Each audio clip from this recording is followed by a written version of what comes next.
Viņi domā, ka tu izskaties labāk, kopš tu nogriezi viņus nost. Tu izskaties un jūties labāk, un tu dari labāk, un tu priecājies, ka nogriezi šo cilvēku nost, bet viņš ir dusmīgs, ka vairs nav pieeja pie tevis, nespēja vairs tevi kontrolēt un manipulēt ar tevi. Viņš domāja, ka tu nekad nesapratīsi, kas notiek, un aiziesi. Viņš domāja, ka aizsaks sedza visu galvu, un tu neredzi, kas notiek.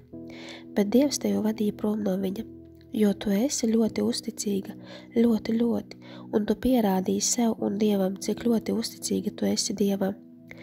Dievam bija pietiekami ar šo personu, un viņš tev parādīja to, kāds viņš ir patiesībā, cik ļauns viņš ir. Un tas tevi šokēja, ka tu saprati, cik ļoti ļauns viņš ir. Viņu nekas neaptur. Viņa personīgā misija bija tevi iznīcināt un salauzt saikni starp tevi un Dievu. Viņš gribēja tavu dzīvi padarīt par elli, kur padodies par dzīvi, par sevi un par Dievu. Viņš nespēja nostāvēt tavā gaismā, inteliģencē. Greizsirdīgs par to jau vēlas to sev un nevēlas, lai tas ir tev. Greizsirdīgs un skaudīgs.